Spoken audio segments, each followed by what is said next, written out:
नमस्कार, आप देख रहे हैं दो टूक। आपके साथ मैं हूं आसिफ। जलदाय मंत्री महेश जोशी के बेटे रोहित जोशी पर रेप का आरोप लगाने वाली पीड़िता ने एक बार फिर रोहित पर कई संगीन इल्जाम लगाए हैं, जिसमें उसने अपने और परिवार की जान को खतरा बताया है।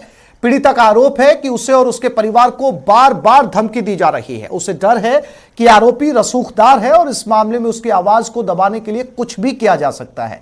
ऐसे में पीड़िता ने अपनी सुरक्षा की गुहार लगाई है। इसके साथ ही सवाल खड़े हो गए हैं कि क्या अभी भी आरोपी की ओर से अपने पिता के पद का दुरुपयोग किया जा रहा है। अगर नहीं तो आखिर पीड़िता को सुरक्षा की गुहार क्यों लगानी पड़ रही है।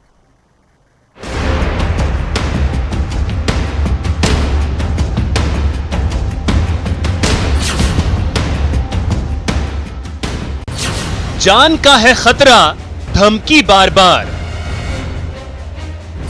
मुश्किल में पीड़ित, मजे में गुनहगार, मुश्किल में जान, आरोपी है रसूखदार। जान बचाने की खातिर पीड़ित करे गुहार, पीड़ित की गुहार, सुरक्षा दो सरकार।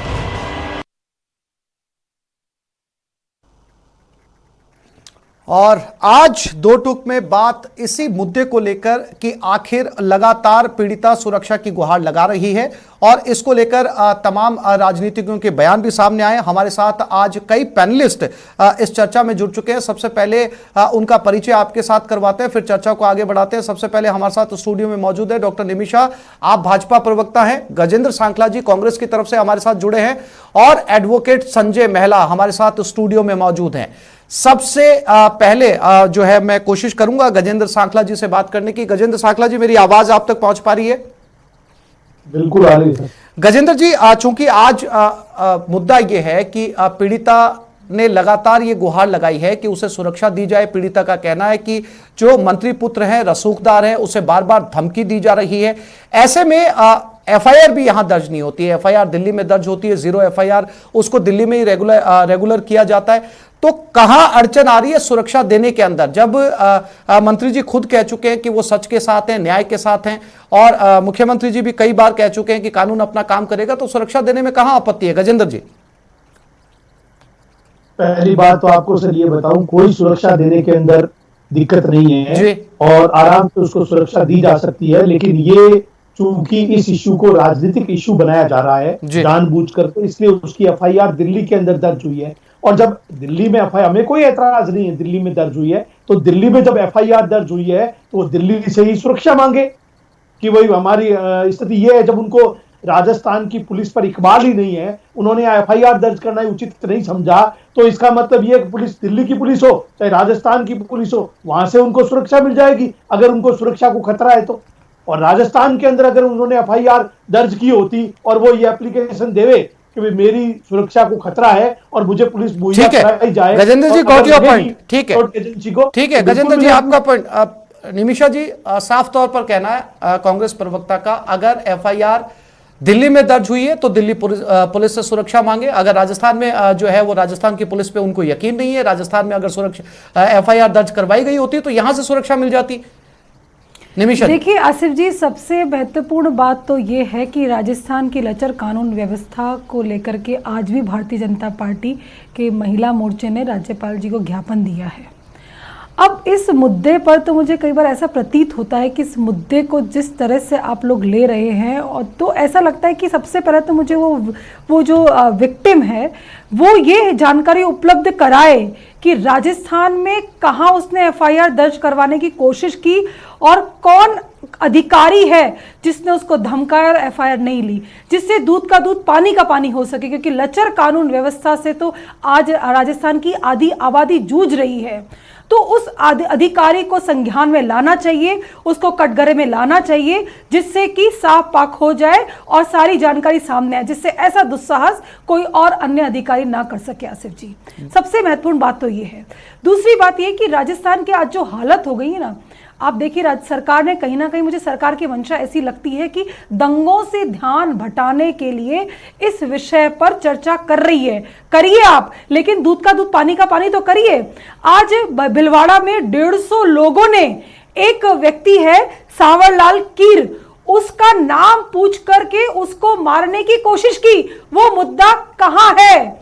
ये लचर कानून व्यवस्था का प्रतीक बन गया है कि वो दिल्ली की बात करिए निश्चित तौर पर, लेकिन कौन अधिकारी है जिसने ऐसा दुस्साहस किया वो सामने आए। गजेंद्र जी, विपक्ष का साफ तौर पर कहना है कि आपने एफआईआर दर्ज ही नहीं की, चूंकि मंत्री पुत्र था इसलिए एफआईआर दर्ज नहीं की। ये यहां बैठी स्टूडियो में जो बीजेपी प्रवक्ता, इनका ये कहना है इसलिए सुरक्षा भी नहीं मिलेगी। ऐसी कोई बात नहीं है। हिंदुस्तान के अंदर राजस्थान एक ऐसा पहला राज्य है जहां पर अशोक गहलोत साहब ने इस राज बनने के बाद में एक आदेश जारी किया कि अगर कोई भी थाने के अंदर एफआईआर दर्ज नहीं करता है तो उसके खिलाफ कानूनी कार्रवाई होगी, और उस विक्टिम को इस बात का अधिकार है कि वो पुलिस अधीक्षक के पास जाकर के अपनी एफआईआर दर्ज कराए, और पुलिस अधीक्षक तुरंत संबंधित थाने में एफआईआर भेजेगा। और किस थाने में प्रयास किया और किस अधिकारी ने उसको धमकाया और उसकी एफआईआर दर्ज नहीं की, ये जांच का विषय है। इसको सामने लाना ही चाहिए जिससे उस अधिकारी पर पूरी कार्यवाही की जा सके। ठीक है, कुछ कानूनी पहलू भी समझ लेते हैं इसके। सीनियर एडवोकेट संजय महिला हमारे साथ हैं। आप सीबीआई के सीनियर वकील भी रह चुके हैं और हाई प्रोफाइल मामलों को भी आपने हैंडल किया है। संजय जी, बहुत महत्वपूर्ण बात यह है, चूंकि मामला बहुत कानूनी भी जो है टेक्निकल होता जा रहा है। दिल्ली में 0 एफआईआर होती है, उसके बाद में जो है एफआईआर यहां पर ट्रांसफर की जाती है, और उसके बाद दिल्ली पुलिस ही जो है एफआईआर 0 एफआईआर को रेगुलेट करती है। अब पीड़िता का यह कहना है कि उसे सुरक्षा की जरूरत है, क्योंकि रसूखदार है सामने वाला शख्स, उसे लगातार धमका रहा है।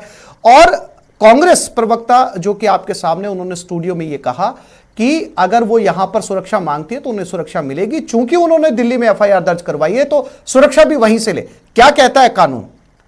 आसिफ साहब, इसके अंदर मैं आपको निवेदन करूं कि सबसे पहले जो रिपोर्ट दर्ज हुई है दिल्ली के अंदर 0 नंबर की एफआईआर, 0 नंबर की जो एफआईआर दिल्ली के अंदर सदर पुलिस थाने में जो दर्ज होने के बाद के अंदर ये मामला पहले ये सामने आया कि ये मामला सवाई माधोपुर में वहाँ महिला थाने के अंदर ट्रांसफ़र हो सकता है। लेकिन उस एफआईआर में जिस तरह के सीरियस एलिगेशन लगे हैं, बलात्कार, महिला उत्पीड़न, इसके अलावा ब्लैकमेलिंग, मारपीट, और दिल्ली में भी इस अपराध की पुनरावृत्ति होकर वहाँ भी घटना कमिट होना बताया गया है किसी होटल्स को लेकर, तो वहाँ पुलिस ने उसके बाद के अंदर इसको रेगुलर एफआईआर के अंदर रजिस्टर्ड करके एफआईआर नंबर 338 के रूप में रजिस्टर करके और उसके बाद में इन्वेस्टिगेशन शुरू कर दी। दिल्ली पुलिस अपनी जगह सही है, लेकिन यह मामला चूँकि इसमें निसंदेह है, कोई किसी तरह से डाउट नहीं है कि मामला हाई प्रोफाइल है, आरोप लगे हैं वो राजस्थान सरकार के एक सीनियर वरिष्ठ मंत्री के पुत्र के ऊपर है। मंत्री चूँकि रूलिंग पार्टी से हैं, तो ऐसी स्थिति में मैंने अभी सुना एक कांग्रेस प्रवक्ता के द्वारा यह कहना कि साहब ये दिल्ली पुलिस की जिम्मेदारी है। मैं इससे बिल्कुल भी इत्तेफाक नहीं रखता हूं, क्योंकि स्टेट की भी ये जिम्मेदारी है कि किसी भी मामले के अंदर जबकि रूलिंग पार्टी है तो संवैधानिक उपचारों के तहत अगर कोई पीड़िता विक्टिम अपने जान माल की सुरक्षा को लेकर आतंकित है, कहीं उसके साथ में कोई अनहोनी या कोई धमकियां मिली हैं, तो सरकार की जिम्मेदारी है उसको आगे बढ़कर ही उसको, ये अगर मंत्री पुत्र भी नहीं है तो भी देनी चाहिए। पूरे स्टेट के अंदर पिछले कुछ दिनों से इस तरह की काफ़ी घटनाएं बढ़ रही हैं, तो ऐसी स्थिति में सरकार को उसको सुरक्षा मुहैया करानी चाहिए, उसका संवैधानिक अधिकार है। और ऐसी स्थिति के अंदर अगर कोई अधिकारी जिसने यहाँ पर मंत्री पुत्र के खिलाफ में मंत्री जी से और उनके प्रभाव से प्रभावित होकर एफआईआर दर्ज नहीं किए, तो अभी निमिषा जी ने कहा थोड़ी देर पहले कि ऐसे अफसरों के भी सामने नाम आने चाहिए। तो निसंदेह उस लड़की ने जो विक्टिम है यहाँ पर राज्यपाल सीएम साहब के सामने गुहार किए, तो सरकार का यह प्रथम कर्तव्य है कि उस विक्टिम को सुरक्षा प्रदान करनी ही चाहिए। और अगर ज़्यादा मामला उलझता दिखेगा तो बट नेचुरल है, हाई प्रोफाइल केस होने के नाते ये मामला सीबीआई को हैंडओवर कर देना चाहिए। दूध का दूध पानी का पानी सामने आ जाएगा। मामला जो एफआईआर दर्ज हुआ बहुत संगीन धाराओं में है, अपहरण भी है, बलात्कार भी है, मारपीट भी है, ब्लैकमेलिंग भी है। तो ऐसी स्थिति के अंदर पूरे नॉट ओनली दिस स्टेट, पूरे कंट्री के अंदर ये मामला अपनी तरफ ध्यान आकर्षित किए हुए है और पीड़िता को बट नेचुरल न्याय तो मिलना ही चाहिए। ये सरकार गहलोत साहब भी कहते हैं, यहाँ के होम डिपार्टमेंट भी कहता है कि हम विक्टिम को हमेशा सुरक्षा देते हैं, कोर्ट्स भी हैं, ये भी हमेशा विक्टिम को सुरक्षा मुहैया कराते हैं। तो सांखला साहब का यह कहना है कि दिल्ली सरकार की जिम्मेदारी है, बिल्कुल गलत है। यहाँ राजस्थान सरकार की भी उतनी जिम्मेदारी है, यहाँ होम डिपार्टमेंट की भी उतनी जिम्मेदारी है, यहाँ के डीजीपी साहब की भी उतनी जिम्मेदारी है। गजेंद्र जी, गेंद आपके पाले में है। कानूनी पक्ष भी ये कह रहा है कि भले ही एफआईआर जो है वो दिल्ली में दर्ज की गई हो, अगर पीड़िता सुरक्षा की गुहार राज्य में मांग रही है तो आगे बढ़कर जो है वो सुरक्षा देनी चाहिए और इसमें जो है किसी तरह की दिक्कत भी नहीं है। अब चूंकि ये मामला हाई प्रोफाइल है और पूरे देश में इसकी चर्चा हो रही है और मुख्यमंत्री भी लगातार कहते रहते हैं कि कानून जो है वो अपना काम करेगा, उन्होंने बहुत मौकों पर यह बात कही है, तो आपत्ति क्या है? क्या आप इस बात का इंतजार कर रहे हैं कि दिल्ली पुलिस यहां पर आएगी और सुरक्षा देगी? मैंने ये नहीं कहा, मेरा इंटरप्रिटेशन थोड़ा वकील साहब समझ नहीं पाए। मेरे कहने का तात्पर्य ये था कि राजस्थान की पुलिस पर जब उन्होंने इकबाल नहीं रखा, विश्वास नहीं रखा, तो उनकी पहली प्राथमिकता है कि वो दिल्ली पुलिस जहां मुकदमा दर्ज कराए वहां से सुरक्षा ले ले। वो सुरक्षा नहीं देते हैं तो राजस्थान सरकार के द्वारा, राजस्थान सरकार के सामने, पुलिस अधीक्षक के सामने, सबसे पहले तो मैं आपको यही कहूंगी कि आप इसकी जांच करवाइए कि राजस्थान में उसने कहां प्रयास किया, कहां उसकी थाने में उसको कौन धमकी दे रहा है, उस महिला को कौन धमकी दे रहा है, किसने उसको धमकियां दी है और किस अधिकारी के पास गई। सर्वप्रथम तो इसकी प्राथमिक जांच होनी चाहिए, कौन उसको धमकी दी, किसने उसकी एफआईआर नहीं, राजस्थान में उसके साथ क्या अत्याचार हुआ, ये सबकी जांच होनी चाहिए। उसकी जांच के बाद ही हमें आगे इसमें, क्योंकि आज आप देखिए कि मूक बधिर बच्ची के हादसे को तो हम एक हादसा मान लेते हैं, उस घटना को एक हादसा मान करके एक एफआईआर डाल दी जाती है। नागौर के अंदर 5 दिन तक तालाब में एक महिला का शव सड़ जाता है। और हाड़ौती की बात करें तो हालात बद से बदतर हो रहे हैं। राजस्थान में भ्रष्टाचार नंबर 1, राजस्थान में दंगे नंबर 1, राजस्थान में हर चीज नंबर 1। लेकिन इस मामले पर आप जिस तरह से प्रसंज्ञान लेकर के राजनीतिकरण करते हुए आप इसको प्रायोरिटी बेस पर लें और जांच करवाएं कि किस अधिकारी ने इस पीड़िता को धमकाया है। गजेंद्र जी। प्रवक्ता महोदय, पहली बात तो आपको यह बता दूं कि जांच करने की जिम्मेदारी दिल्ली पुलिस की है। हर बात में राजनीति करना, हर बात में क्यों जाना पड़ा? राजस्थान में उसकी एफआईआर के लिए कहां गई, किस थाने में गई, इसकी जांच करवाइए आप। उसका अधिकार है, उसका पीड़िता का संवैधानिक अधिकार है, वो हिंदुस्तान में कहीं पर भी अपनी एफआईआर दर्ज करा सकती है। राजस्थान में कहां पर उसकी एफआईआर नहीं हुई है, किसने उसकी सुनवाई नहीं की, कहां गई है वो, ये जांच का विषय है। करिए ना, सामने लाइए, ट्रांसपेरेंसी मेंटेन करिए। इस घटनाक्रम के माध्यम से कहीं तो आप रुकिए, कहीं तो थमिए। आदि आप बात कर रहे हैं, आप कह रहे हैं दिल्ली पुलिस, मैं कह रही हूं कि आप राजस्थान के क्षेत्र की जांच करवाइए, सामने आ जाएगा सब। आज आप देखिए कहीं ना कहीं मंशा हमें लगती है सरकार दंगों से ध्यान हटा रही है। भरतपुर जला, भिलवाड़ा जला, फिर जोधपुर जला, वहां क्या बद से बदतर हालत हो गए और आप लोगों ने भिलवाड़ा फिर से जला। कानून व्यवस्था लचर हो चुकी है, लोग पत्थर डाल रहे हैं, सांप्रदायिक रंग दे दिया राजस्थान को, पूरा ध्रुवीकरण कर दिया है, कोई चिंता है नहीं आपके पास में। और आप तो आज आप देखिए, आप तो गरीबों का अन्न भी खा गए। 81 करोड़ का घोटाला है, इन घोटालों से ध्यान भटका रहे हैं क्या? कांग्रेस के प्रवक्ता जी बताइए, आप आदमी की चिंता कौन करेगी? सरकार एक हर तरह से भ्रष्ट हो चुकी है, लेकिन सरकार का ध्यान कहीं है नहीं। और आप ये बताइए ना, हर क्षेत्र के अंदर, अरे राजस्थान को जल तो उपलब्ध करवा देते हैं, आज बिजली की कटौती कितनी ज्यादा की जा रही है। निमिषा जी, मैं फिर से आता हूं आपके पास में। गृह राज्य मंत्री से और गृह मंत्री से आपने पूछा, आप तो मात्र पर्यटन पॉलिटिक्स करना बंद करे कांग्रेस। आप सीधी बात करिए, राजस्थान का हाल बेहाल हो चुका है, अराजकता की प्रकाष्ठा हो चुकी है। गजेंद्र जी, मुद्दे पर लौटते हैं। चूंकि निमिषा जी बहस को डिरेल नहीं करते हैं, क्योंकि आज का हमारा टॉपिक बिल्कुल अलग है। तमाम दूसरे मुद्दे हैं जिन पर हम अक्सर चर्चा करते रहते हैं अलग अलग बुलेटिन्स में। लेकिन गजेंद्र जी, सवाल ये है कि कानूनी पक्ष, जो कानून के जानकार हैं, जो बहुत वरिष्ठ वकील हैं, वो यहां पर ये कह रहे हैं कि भले ही दिल्ली में गई हो एफआईआर करवाने के लिए, लेकिन गजेंद्र जी, अगर वो राजस्थान के अंदर राजस्थान सरकार से सुरक्षा मांग रही है तो कहां पे चढ़ रहा है? आप आगे बढ़कर सुरक्षा दीजिए ना। कोई प्रॉब्लम नहीं है, उससे सुरक्षा मांग की है और राजस्थान पुलिस को यह महसूस होगा, इसको दी जानी चाहिए, तुरंत सुरक्षा मिलेगी, इसमें कोई दो राय नहीं है। ठीक है, कोई इसमें राजनीति नहीं है, किसी प्रकार की राजनीति वो लोग कर रहे हैं जो अखबारबाजी कर रहे हैं। वयस्क महिला है, 1.5-2 साल से प्रकरण चल रहा है और अब एक राजनीतिक हथकंडे और षड्यंत्र के नाते इस तरह के लोगों के बड़े पदों पर जो लोग हैं उनको घेरने का ये एक बहुत ओछी हरकत। गजेंद्र जी, आप इसे राजनीतिक साजिश बता रहे हैं। कौन कर रहा है राजनीतिक साजिश? अपोजिशन के लोग कर रहे हैं, इसमें क्या दिक्कत है? निमिषा जी, आप पर आरोप है सीधे तौर पर ये जो है वो साजिश आप कर रहे हैं। निमिषा जी, ये बड़ा संगीन आरोप है गजेंद्र जी का कि ये 1.5-2 साल से प्रकरण चल रहा है, अचानक से अगर ये हुआ है तो इसके जिम्मेदार आप हैं। देखिए आसिफ जी, कानून का नहीं सरकार का गजेंद्र जी कह रहे हैं आपसे। देखिए यहाँ पर कानून का नहीं सरकार का राज है, सरकार चाहे जैसे करे। हम तो कहते हैं कि जालोर में महिला का कुल्हाड़ी से सर काट के फेंक दिया जाता है, सरकार ने क्या किया। इसी तरह से 2.5 साल में महिलाओं के अपराध, चाहे वो अपहरण हो, चाहे वो बच्चियों के अपहरण हो, बच्चियों के गायब होना हो, उन सब मुद्दों की जगह अभी आप देखिए जिस तरह से सांप्रदायिकता की जा रही है। आप ये देखिए कि एक क्षेत्र के अंदर आग लग रही है और कुछ हुआ ही नहीं। इन मुद्दों से सरकार का ध्यान क्यों नहीं जाता है? सरकार सावचेत क्यों नहीं होती है? यहाँ जोधपुर जल रहा है और यहाँ पर चिंतन शिविर की तैयारी चल रही है और अभी रीट का दर्द गया नहीं आसिफ जी।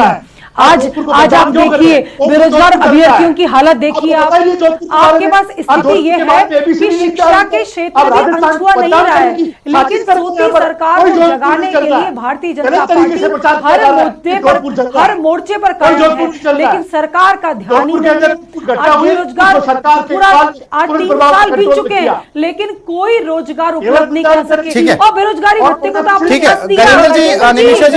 आप बताइए ना, बेरोजगारी भत्ते को ऐसा कर दिया जो आपके चुनावी घोषणा पत्र का छलावा मात्र निकला है। और यहाँ पर मैं आपसे बार बार निवेदन कर रही हूँ, उस पीड़िता ने राजस्थान में कहाँ प्रयास किए, क्या धमकी मिली, इसकी जांच कराने से आप इनकार क्यों कर रहे हैं? आप कराइए जांच कि उसने राजस्थान में कहाँ गई वो पीड़िता और किस अपराधी ने उसको धमकाया। अधिकारी ने धमकाया है वो सामने आए। उसके बाद गजेंद्र जी, निमिषा जी ये पूछ रही हैं कि क्यों ऐसी नौबत आई कि पीड़िता को दिल्ली जाना पड़ा। वो आपसे ये कहना चाह रही है कि आप जांच करवाइए कि जहां पर ये गई थी वहां पर एफआईआर दर्ज क्यों नहीं की गई। मैं उनके सवाल को आसान कर देता हूं आपके समझने के लिए। जांच के विषय है और जांच के विषय के आधार पर कार्रवाई होगी, इसमें कोई दो राय नहीं। कार्रवाई नहीं होगी, तुरंत कार्रवाई होगी। इन लोगों का काम केवल राजस्थान का जो कम्युनल हार्मोनी उसको नुकसान पहुंचाना है। क्या जोधपुर जल रहा है? आपने देखा जोधपुर जलते हुए? किसको कहते हैं जोधपुर जल रहा है? दीपक के पीठ पे चक्कू झोंपा आपने देखा नहीं? वीडियो चले। ठीक है निमिषा जी सोती सरकार को जगाइए। निमिषा जी, गजेंद्र जी मैं फिर से लगाने का प्रयास कर रही है। निमिषा जी मैं आ रहा हूँ, आप राजनीतिकरण कर रहे हैं। निमिषा जी मैं वापस आ रहा हूँ आपके पास में। संजय महिला जी हमारे साथ लगातार बने हुए। संजय जी, जैसा कि कांग्रेस प्रवक्ता ने साफ तौर पर कहा कि राजस्थान पुलिस को अगर इस बात की जरूरत महसूस होगी कि पीड़िता को सुरक्षा दी जाए तो दी जाएगी, तो क्या अब ये राजस्थान पुलिस तय करेगी कि उसको सुरक्षा देना या नहीं, या फिर गवर्नमेंट इस बात का इनिशिएटिव ले सकती है कि उसके मांगने के ऊपर सुरक्षा दी जाए? देखिए, इसके अंदर आसिफ जी, अभी मैं सांखला जी की बात से बिल्कुल सहमत नहीं हूँ। उनको शायद वो प्रवक्ता के तौर पर किसी पार्टी के पक्ष में बोल रहे हो, एक अलग बात है। अगर पीड़िता विक्टिम को ऐसा महसूस हो रहा है और वो ये आगे बढ़कर ये कह रही है कि मुझे खतरा है, मुझे धमकियाँ मिल रही हैं, तो प्रशासन की, पार्टी के लेवल की बात नहीं है, ये प्रशासन की खुद की ड्यूटी है, उसके संवैधानिक अधिकार है कि मुझे सेफ्टी मिलनी चाहिए। दिन रात अदालतों के अंदर ऐसे मामले जाते हैं और कोर्ट से उनको सेफ्टी के तौर पर सिक्योरिटी प्रोवाइड करवाती है। ये मामला इस पे इशू उठना ही नहीं चाहिए। उसके अगर सरकार के सामने अगर ये मामला गया है तो होम डिपार्टमेंट है, यहाँ के डीजीपी हैं, पुलिस डिपार्टमेंट है, उनको सुओ मोटो आगे बढ़कर कि भाई आपके अगर ऐसी बात है तो हम सेफ्टी दे रहे हैं। इसमें दिल्ली के ज्यूरिडिक्शन में सेफ्टी के पॉइंट ऑफ व्यू से या जयपुर के ज्यूरिडिक्शन के अंदर या कोई अदर स्टेट का मामला उसमें आना ही नहीं चाहिए। अगर वो यहाँ मांग रही है और उसके मामले में उसको लग रहा है कि मेरी जान को खतरा है, मामला चूंकि सबको पता हाई प्रोफाइल केस है और हाई प्रोफाइल केस में कई तरह के रंग भी निकलते हैं और कई तरह के तार कहीं से कहीं निकलते हैं। अगर ऐसा लग रहा है तो सरकार को ये मामला सीबीआई को हैंड ओवर कर देना चाहिए, मामला बिल्कुल साफ हो जाएगा। पहले भी हुए हैं हाई प्रोफाइल केसेस के मामले, सीबीआई को ट्रांसफर भी हुए, उनके सामने फिर रिजल्ट भी निकले हैं। तो यह सरकार को सुवो मोटो आगे बढ़कर उसकी मांग के आधार पर उसको सेफ्टी प्रोवाइड करवा देनी चाहिए। गजेंद्र जी, वकील साहब तो यहां तक कह रहे हैं कि अगर सक्षम नहीं है राजस्थान पुलिस, सक्षम होगी इस मामले के अंदर कि इस मामले को सुलझाया जाए, और अगर आपको कहीं पेच नजर आ रहा है तो सीबीआई की जो है दरखास्त करनी चाहिए। सहमत है आप गजेंद्र जी? सर, सीबीआई की मांग करना, पहली बात तो ये दर्ज मुकदमा ही दिल्ली पुलिस है, और दिल्ली पुलिस अगर जांच नहीं कर सकती वो सीबीआई को दे दे, हमें क्या ऐतराज है? गजेंद्र जी, यही सवाल तो विपक्ष बीजेपी आपसे पूछ रही है कि ये मामला दिल्ली में क्यों दर्ज हुआ, आपने राजस्थान में दर्ज नहीं होने दिया, साफ तौर पर कह रही है बीजेपी आपसे। तो वो बताए, कम से कम विक्टिम इस बात को बताए, लिख करके देवे कि हमने अमुक थाने के अंदर गई और मेरा मुकदमा दर्ज नहीं हुआ, तब कार्रवाई होगी ना। कम से कम उसको बताना तो पड़ेगा, वो आकर के ये बताए, लिख करके देवे, सरकार को लिख के दे देवे, अपना लेटर जो है वो जारी करे, भाई मैं यहाँ इस थाने में गई और मैंने यहाँ गजेंद्र जी, आप बिल्कुल, मैं कह रही थी आपको मैं ये एकदम खाली सोशल मीडिया चैलेंज करती हूँ कि आप इस पॉइंट पर आइए, आप राजनीतिकरण न करके, यदि आप कह रहे हैं तो राजस्थान की सरकार को इसकी जांच करनी चाहिए, ट्रांसपेरेंसी से सामने आना चाहिए, क्योंकि यहां बात है एक विक्टिम की, आपको इसको ट्रांसपेरेंसी से मूव ऑन करना चाहिए, क्योंकि यहां पर बात यह है कि राजस्थान में एफआईआर दर्ज क्यों नहीं होने दी। ये इस मुद्दे पर आज राजस्थान का महिला मोर्चा हर जिले में, हर क्षेत्र पर, लेकिन निमिषा जी, कांग्रेस प्रवक्ता का ये कहना है कि ये बात पता तो चले कि वो एफआईआर दर्ज करवाई गई थी। आसिफ जी, सरकार है, जांच करे, जांच का विषय आप कह रहे हैं साजिश की हुई है, राजनीतिकरण तो आप जांच कर लीजिए ना, आपका इतना मुद्दा उठा हुआ है तो आप जांच करिए इस बात की, ये आप सरकार में, सत्ता में बैठे हैं आप। मैंने भी इस इश्यू को मीडिया के माध्यम से स्टडी की है, उसमें यह कहा है उसने एफआईआर इसलिए दर्ज नहीं कराई राजस्थान में कि राजस्थान में कांग्रेस की सरकार है और ये पुलिस कोई काम नहीं करेगी उनके खिलाफ, इसलिए उसने जाकर के और दिल्ली में करवाई। बट नहीं है यहाँ पर, इसलिए किंतु परंतु नहीं है, यहाँ कानून का शासन है, यहाँ राजस्थान की सरकार का शासन नहीं, कानून का शासन है, और यहाँ कानून के अनुरूप चलना होगा। आपको मैं कहती हूँ ठीक है निमिषा जी। गजेंद्र जी, मैं अंतिम टिप्पणी, अंतिम रिमार्क, एडवोकेट संजय महिला, वरिष्ठ वकील हमारे साथ लगातार बने हुए, कानूनी पक्ष पर भी हमने लगातार महिला जी बात की। अंतिम रिमार्क आपसे, पीड़िता चूंकि सुरक्षा की गुहार लगा रही है और ये आपने दोनों प्रवक्ताओं को सुना, यहाँ पर भी जो है वो कई तरीके के पेच फंसते हुए नजर आ रहे हैं। क्या रास्ता, कानूनी रास्ता क्या? कानूनी रास्ता यही है सर कि उसको अगर कहीं भी कोई धमकियां मिली हैं या और है, मामला हाई प्रोफाइल है, संगीन आरोप हैं, और एक पक्ष चूंकि सबको पता है भी राजस्थान सरकार के बहुत बड़े सीनियर लीडर हैं, मंत्री भी हैं, गहलोत सरकार के, वो काफ़ी लेफ्ट हैंड माने जाते हैं, तो ऐसी स्थिति में अगर उनको ये लग रहा है कि धमकियां मिल रही हैं, कोई राजीनामे का दबाव बढ़ रहा है और है, तो संवैधानिक उसका अधिकार है, उसको सिक्योरिटी मिलनी चाहिए बाकायदा। उसमें ये फेंड बटकी कहाँ से जुड़ता है? ना कोई पार्टी पॉलिटिक्स होनी चाहिए, ना कोई राजनीतिक रंग होना चाहिए, उसके सुरक्षा का देना सरकार का कर्तव्य है, बाकायदा ड्यूटी है। और साफ तौर पर कांग्रेस प्रवक्ता गजेंद्र सांखला जी का भी ये कहना है कि अगर पीड़िता सुरक्षा की गुहार लेकर उनके पास आती है, पुलिस के पास आती है, सरकार के पास आती है, तो बाकायदा जांच की जाएगी और उन्हें सुरक्षा दिलवाई जाएगी, बशर्ते कि वो सरकार के पास लौटे। आप तीनों मेहमानों का इस डिबेट में जुड़ने के लिए, चर्चा करने के लिए बहुत बहुत शुक्रिया। नमस्कार।